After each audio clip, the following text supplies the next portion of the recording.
Hello दोस्तों, मैं Amit Kumar dahlia आपका स्वागत करता हूं आपके YouTube चैनल शिक्षा के मंच पर।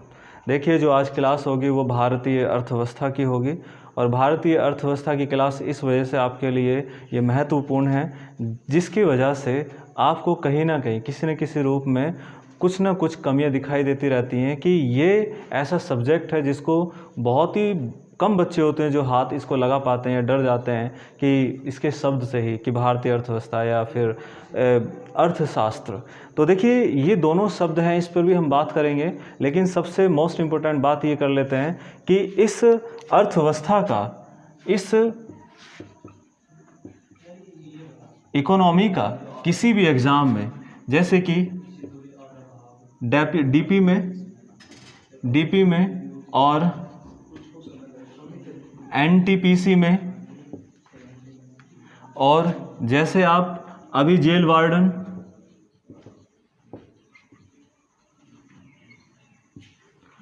आने वाली समय में आने वाली जो आपकी एक एग्ज़ाम जिसका नाम है लेखपाल, और सभी जितने भी, चाहे वो हरियाणा के अंदर निकली हुई जॉब हो, चाहे वो राजस्थान के अंदर निकली हुई जॉब हो, सभी के अंदर ये इकोनॉमी अर्थात इंडियन इकोनॉमी आपसे पूछा ही जाता है। इसका वेटेज आपको 100 के 100% 5 से 6 नंबर का मिल जाता है। क्यों? इसमें से भी आप इसको डिवाइड कर सकते हो।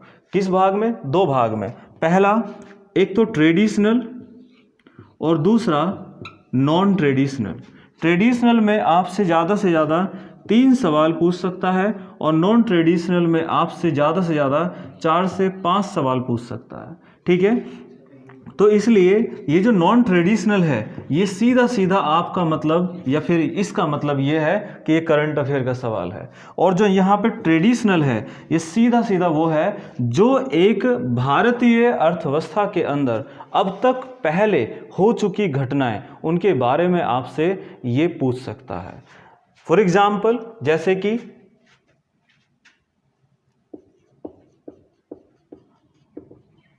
प्लानिंग कमीशन अर्थात योजना आयोग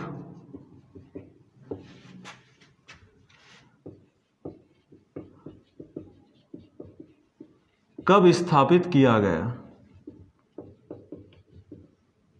भैया सिंपल सी बात है, ये स्थापित हो चुका, अब होने के साथ साथ ये इस समय ख़त्म भी हो गया, तो इससे भी सवाल कर सकता है। लेकिन अब ये नॉन ट्रेडिशनल कैसे हो सकता है? तो नॉन ट्रेडिशनल ये हो सकता है कि योजना आयोग के द्वारा चलाई गई 5 ईयर प्लान के अंदर कौन सी पंचवर्षीय योजना, मैंने लिख दिया, कौन सी पंचवर्षीय योजना में जन धन योजना को प्रारंभ किया गया था।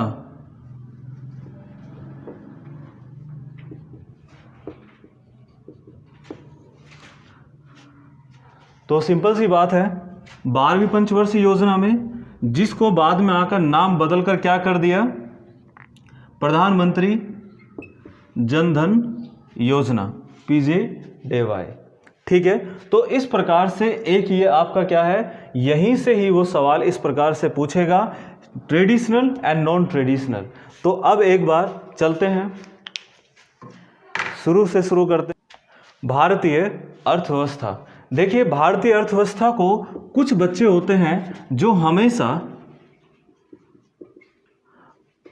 अर्थशास्त्र के नाम से इसको पुकारते हैं, या कुछ टीचर भी होते हैं कि अर्थशास्त्र के नाम से इसको पुकारते हैं, जबकि हमें इसको नहीं पुकारना है, न इसके बारे में हमें पढ़ना है, न इसके बारे में हमें कुछ जानना है। लेकिन इसी के अंदर से ही कुछ चीज़ें बाहर निकाली गई हैं जो कि एक किसी भी देश की इकोनॉमिकल कंडीशन को किस प्रकार से देखा जा सकता है, किस प्रकार से स्टडी किया जा सकता है, अध्ययन किया जा सकता है, उसी को ही ध्यान में रखकर हमने केवल और केवल इस शब्द का प्रयोग किया है, भारतीय अर्थव्यवस्था। अब यहाँ पर देख लीजिए कि भारतीय अर्थव्यवस्था होता होता क्या है? देखिए सिंपल सी बात है, व्यवस्था अर्थात मैनेजमेंट और अर्थ यानी कि मनी, मनी यानी कि धन, धन यानी कि व्यवस्था। अब व्यवस्था हो रही है धन की, वो भी किसके धन की? भारत के धन की। अर्थात ये शब्द तब तक अधूरा माना जाता है जब तक कि इसके साथ कोई देश ना जुड़ जाए।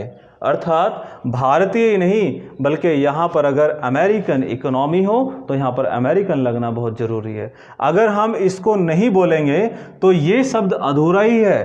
क्यों अधूरा है? क्योंकि अगर आपसे पूछा जाए कि भैया किसी चीज़ की व्यवस्था है, किसकी? धन की, लेकिन किसके धन की? तो वही चीज़ें हैं भारतीय।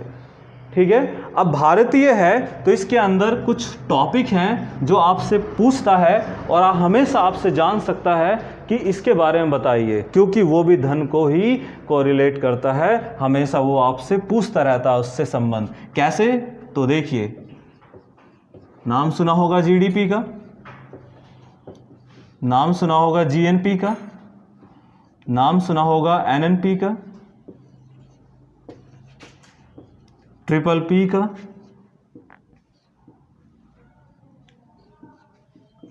नेशनल इनकम का,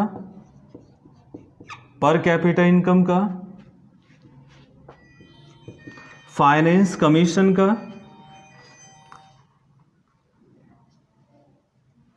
फाइनेंस कमीशन का, प्लानिंग कमीशन का, नीति आयोग अर्थात एनसी का, या फिर और भी बहुत सारे हैं। ठीक है, तो अब देखिए यहाँ पर आपको लग रहा है कि कोई भी ऐसी चीज़ है जो आपको ये ना बता रही हो कि इसके अंदर धन का प्रयोग किया जाता है या धन के लिए अध्ययन किया जाता है। तो इसी प्रकार से धन का अध्ययन, यहीं से आपसे सवाल बनता है कि बताइए हाल ही में भारत की जीडीपी की दर कितने प्रतिशत है, जो कि वर्तमान में -23 है। तो अभी हाल फिलहाल में ही जो एक किसी भी, जैसे कि मान लीजिए हमारी नीति आयोग ने ही एक अपनी जीडीपी दर निकाली है और कहा है कि आने वाले समय में हो सकता है कि 9% ये और भी गिर जाए। लेकिन दूसरे अन्य संस्थाएं भी निकालती हैं। कौन निकालती हैं? जैसे कि वर्ल्ड बैंक, जैसे कि IMF।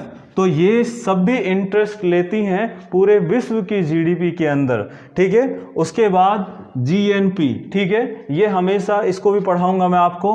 NNP ये उससे भी शुद्ध होता है। ट्रिपल P यानी कि आपने देखा होगा जो जितने भी परचेजिंग पावर पैरिटी है, अर्थात यहाँ से भी आपके बहुत सवाल बनते हैं। परचेजिंग पावर पैरिटी अर्थात ये किसकी बात कर रहा है?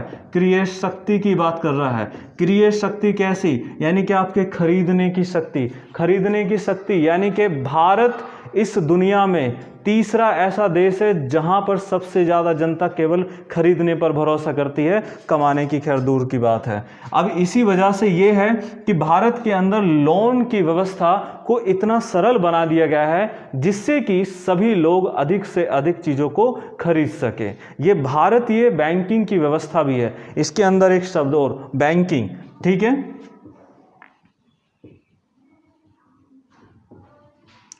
फाइनेंस। तो ये सब भी किस चीज़ की करें? ये सब भी वही केवल मनी मैनेजमेंट। ठीक है, उसके बाद देखिए national income, per capita income, आपकी कितनी इनकम है। फाइनेंस कमीशन, भैया सरकार है तो उसको भी देखना पड़ेगा क्या चीज़ें हैं।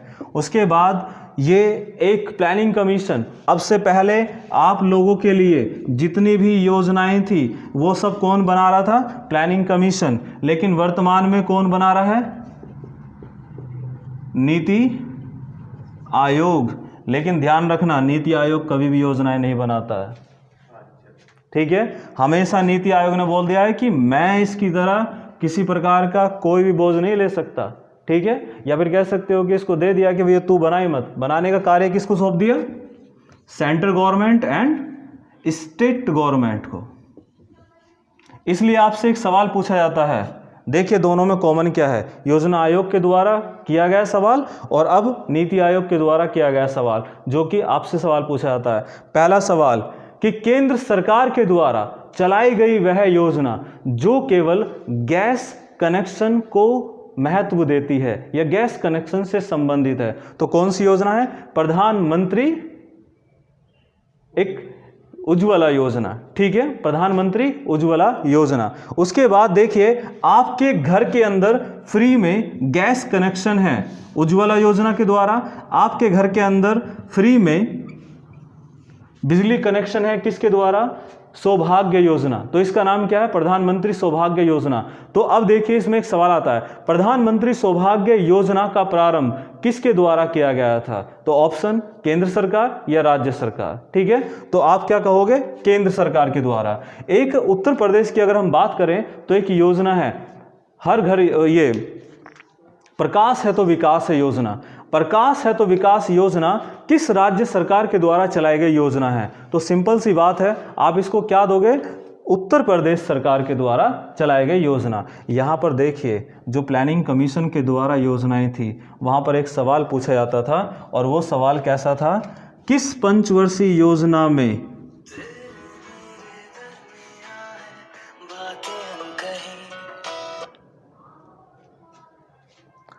किस पंचवर्षीय योजना में कृषि व सिंचाई को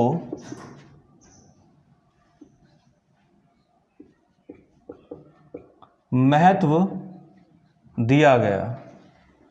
अर्थात ये बात कर रहा है प्रायोरिटी की, अर्थात उद्देश्य की।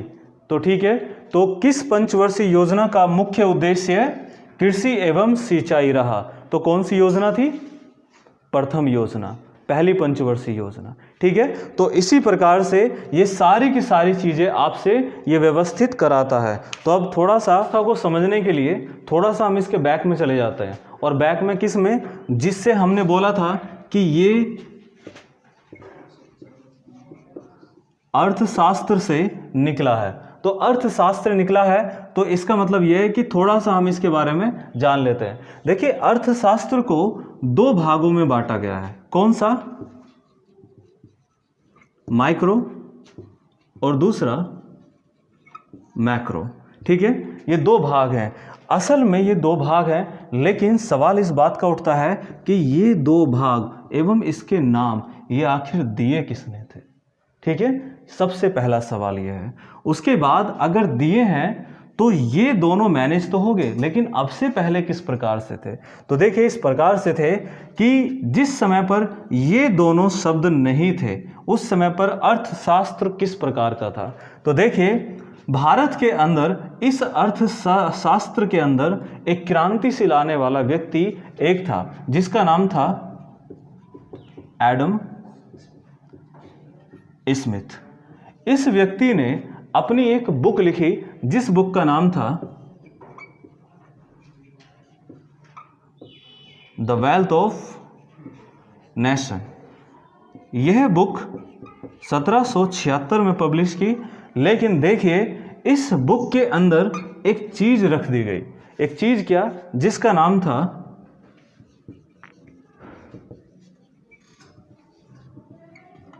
कैपिटलिज्म, अर्थात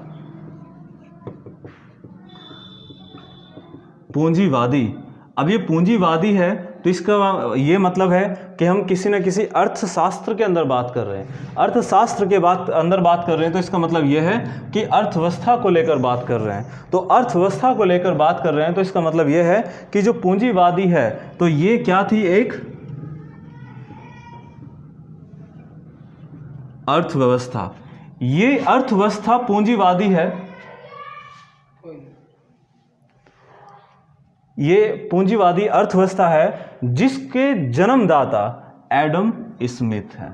एडम स्मिथ ने पूंजीवादी अर्थव्यवस्था को पूर्ण रूप से बनाया, अर्थात इसका सिद्धांत दिया और इस सिद्धांत में कहा कि पूंजीवादी अर्थव्यवस्था वह अर्थव्यवस्था होती है जिसका मकसद केवल लाभ कमाना होता है। यही कारण है कि ये अमेरिका के अंदर मौजूद है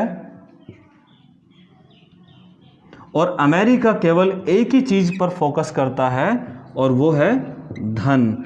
यहां पर केवल धन की बात कर रहा है, धन की बात कर रहा है। इसका मतलब यह है कि इस धन के चक्कर में इन भाई साहब ने इस सब्जेक्ट को क्या कह दिया, धन का शास्त्र। धन का शास्त्र इस सब्जेक्ट को कह दिया और इसी सब्जेक्ट को धन का शास्त्र कहने के कारण इन व्यक्तियों के ऊपर एक व्यक्ति और आकर खड़े हो गए जिसका नाम था जॉन मैनार्ड किन्स। ये व्यक्ति, इन्होंने भी अपनी तरफ से एक कुछ एफर्ट किया और एफर्ट करने के साथ साथ इन्होंने एक व्यवस्था फिर से क्रिएट की। जिस तरह से एडम स्मिथ ने पूंजीवादी अर्थव्यवस्था को बनाया, इसी प्रकार से जॉन मैनार्ड किन्स ने भी एक अर्थव्यवस्था बनाई जिस अर्थव्यवस्था का नाम था मिश्रित अर्थव्यवस्था। मिश्रित अर्थव्यवस्था अर्थात मिक्स्ड इकोनॉमी। और यही इकोनॉमी के बीच या फिर कह सकते हैं इकोनॉमी के अंदर आप जी रहे हैं, अर्थात ये कहाँ पर है, इंडिया के अंदर है। ये इकोनॉमी को सबसे पहले अपनाने वाला जो देश था वो फ्रांस था, लेकिन देखिए फ्रांस ने भी इस इकोनॉमी को समाप्त कर दिया। उसके बाद इसको अपनाने वाला इंग्लैंड था, इंग्लैंड ने भी इसको समाप्त कर दिया। उसके बाद इसको अपनाने वाला स्कॉटलैंड था, स्कॉटलैंड ने भी इसको समाप्त कर दिया। उसके बाद इसको अपनाने वाला आइसलैंड था, इसने भी समाप्त कर दिया। बचे कौन महारथी? हमारा देश। क्यों? क्योंकि बदलने के लिए थोड़ा सा इस जनता से भी लड़ना पड़ेगा, इस जनता से भी भिड़ना पड़ेगा। यही कारण है कि सभी देशों ने पूंजीवादी अर्थव्यवस्था को अपना लिया, क्योंकि पूंजीवादी अर्थव्यवस्था कहती है जिसमें सरकार का हस्तक्षेप कम हो। अर्थात ये अर्थव्यवस्था वो अर्थव्यवस्था है जिसमें सरकार का हस्तक्षेप सबसे निम्न है, और इस अर्थव्यवस्था में सरकार का हस्तक्षेप केवल कर वसूलने तक होता है। इसी प्रकार की तीसरी एक और इकोनॉमी है जिस इकोनॉमी का नाम है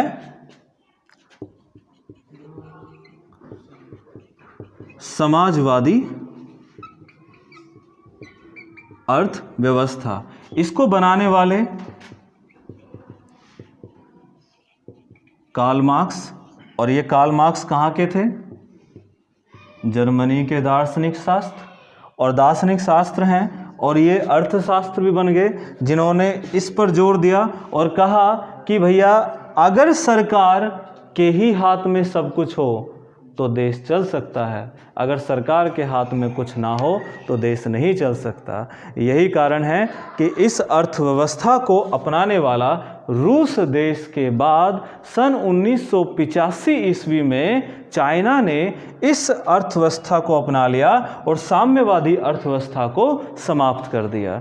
यही कारण है कि चाइना के अंदर हर एक चीज़ पर, या फिर कह सकते हैं रूस के अंदर हर एक चीज़ पर अगर किसी का अधिकार है तो वह अधिकार केवल और केवल सरकार का है, ना कि किसी प्राइवेट कंपनियों का। वहाँ पर अगर सरकार चाहे तो किसी भी कंपनी को ख़त्म कर दे और किसी भी कंपनी को उभार दे। तो ये सब एक अलग अलग रूप में, जिस प्रकार से कोई देश जिस अर्थव्यवस्था को अपनाता है उसी प्रकार से उसी अर्थव्यवस्था के अनुसार वह देश भी ढल जाता है। ठीक है, उसी दिशा में आप लोग हर तरह से देखते हो कैपिटलिज्म, जो कि पूर्ण रूप से डोनाल्ड ट्रंप ने इस पैंडेमिक एक जो बहुत ही सिचुएशन पैदा हो गई थी इस कोरोना के दौरान, उसमें भी कहा था कि मुझे फ़र्क नहीं पड़ता कि कितना ये फैलने वाला एक बीमारी है, कुछ भी है, लेकिन व्यापार नहीं रुकना चाहिए। लेकिन भारत ने क्या कहा कि मुझे व्यापार से मतलब नहीं है, मुझे लोगों से मतलब है। तो यहाँ पर दोनों ही अलग अलग दिशाओं में जवाबदेही हैं। तो जवाबदेही यहाँ पर क्यों? क्योंकि पूंजीवादी अर्थव्यवस्था है और यहाँ पर मिश्रित अर्थव्यवस्था है। मिश्रित अर्थव्यवस्था देखिए दोनों में क्या है, थोड़ा सा समझ लेते हैं। मिक्स्ड इकोनॉमी, देखिए मिक्स्ड किसको ये किसको मिलकर बना है? पहला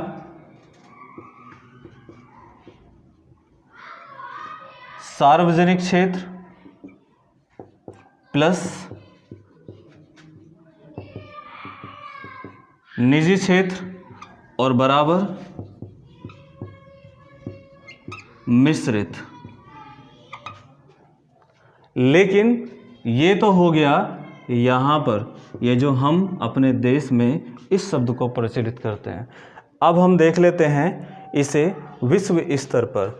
असल में ये जो मिक्स्ड इकोनॉमी बनी है वो दो चीज़ों को मिलकर बनी है। पहला समाजवादी प्लस पूंजीवादी, इन दोनों के गुण मिलकर बने हैं, उसे ही क्या कह दिया? मिश्रित अर्थव्यवस्था। लेकिन यहाँ पर हम एक अलग तरीके से डिफाइन कर रहे हैं। सीधा सीधा मतलब है गवर्नमेंट, सीधा सीधा मतलब है प्राइवेट। अर्थात आप लोग देख रहे हैं कि आजकल कुछ ट्रेनों का क्या किया जा रहा है? प्राइवेट कंपनियों के हाथों में दिया जा रहा है। कुछ डिफेंस की चीज़ों को प्राइवेट कंपनियों के हाथों में दिया जा रहा है। आप लोग देख रहे हैं कि भारत के दिल्ली सेंटर के अंदर एक सबसे बड़ी जो एक ट्रेन व्यवस्था है मेट्रो की, वो दिल्ली के अंदर, और वहाँ पर दिल्ली के कुछ जितने भी प्लेटफॉर्म्स हैं वो किसके हाथों में हैं? सब प्राइवेट के हाथों में हैं। अभी तक ट्रेन नहीं है लेकिन वो भी चली जाएगी। उसके बाद देखिए कि धीरे धीरे करके हर एक चीज़ प्राइवेटाइजेशन हो रही है, अर्थात दोनों आपस में मिलकर कार्य कर रही हैं।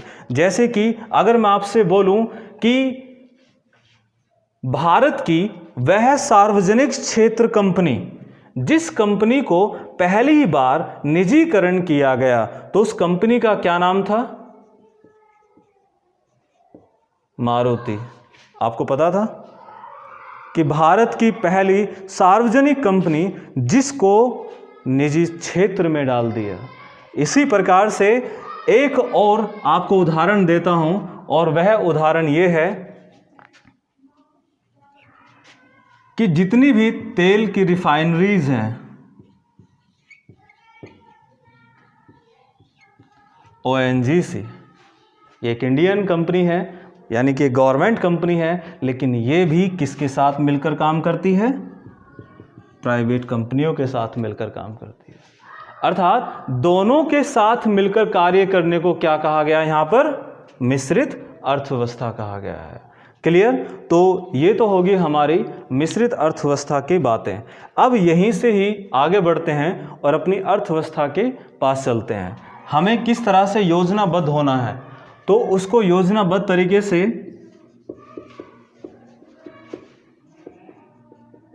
योजना आयोग ने अपना एक क्षेत्र चुना, और क्षेत्र चुनने के साथ साथ ही इसने अपनी योजनाओं को भी बनाया, उसी के ही अनुसार बनाया। कैसे? पहला,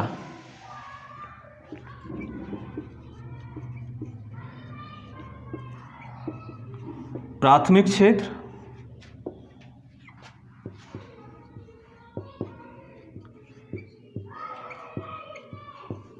द्वितीयक क्षेत्र,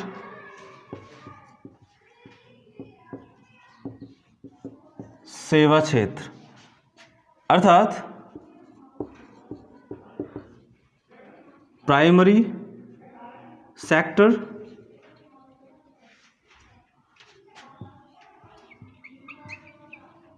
सेकेंडरी सेक्टर,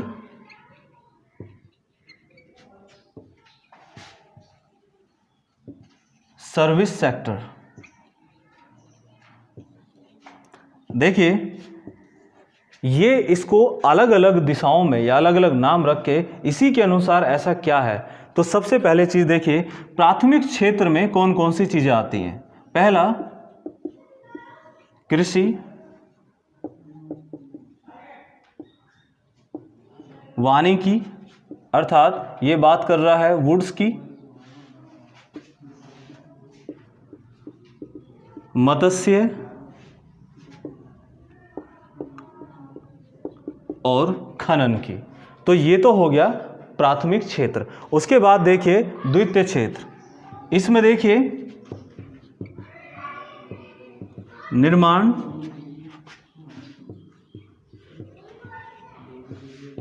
विनिर्माण एवं सभी उद्योग। ठीक है, ये निर्माण हो या विनिर्माण हो, फैक्चरिंग मैन्युफैक्चरिंग हो, चाहे इसके कंस्ट्रक्शंस हो, ठीक है, वो सभी के सभी। अब देखिए सर्विस सेक्टर में बैंकिंग,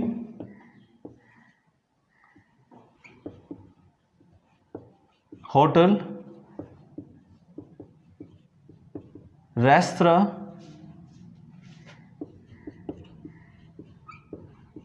परिवहन,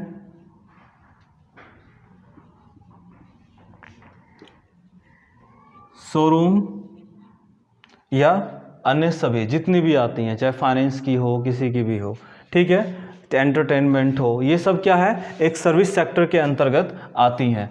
तो अब आप सोच रहे होंगे कि इन सब चीज़ों को मिलाकर कैसे कार्य करा होगा। तो देखिए कैसे कार्य किया। अब ये एक सेक्टर को देख लिया कि भारत के अंदर सबसे अधिक जो विस्तार है वो इन तीनों में से किसका सबसे अधिक विस्तार है। तो ये मैं बात कर रहा हूँ 1951 की। तो उस समय पर सबसे अधिक विस्तार किसका हो रहा था, जाहिर सी बात है कृषि प्रधान देश था, लकड़ियों का वानिकी का काम किया जाता था, मत्स्य पालन एवं खनन से संबंधित किया जाता था। इसलिए जो पहली पंचवर्षीय योजना थी, फर्स्ट 5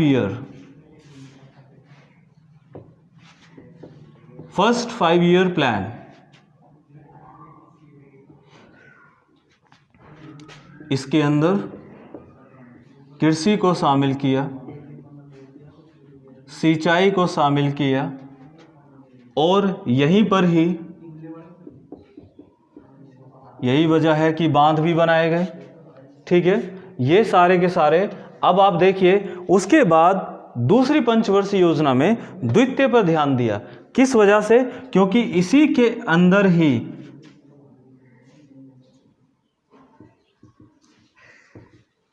फैक्ट्रीज की स्थापना की गई थी। अब आप कहोगे कौन कौन सी फैक्ट्री, जैसे कि दुर्गापुर लोहा इस्पात कारखाना, दूसरा मैं इसको ऊपर लिख देता हूं,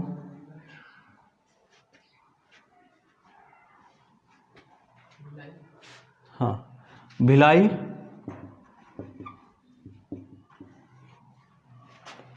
और तीसरा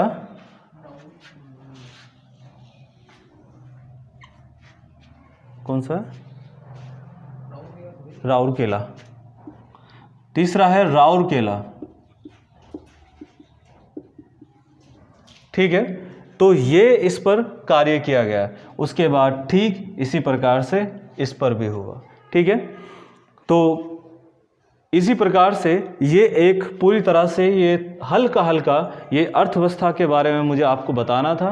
इसी तरह से अब ये प्रॉपर तरीके से एक क्लास चलेगी जो प्रत्येक एक दिन बाद या 2 दिन बाद ये आपको मिलती रहेगी, और इसी तरीके से टॉपिक वाइज टॉपिक ये आपको क्लास आपको प्रोवाइड होती रहेगी। तो इसलिए आप हमारे चैनल को जितना हो सकता है ज़्यादा से ज़्यादा देखिए, सब्सक्राइबर इसके बढ़ाइए और लाइक कीजिए और कमेंट कीजिए। धन्यवाद।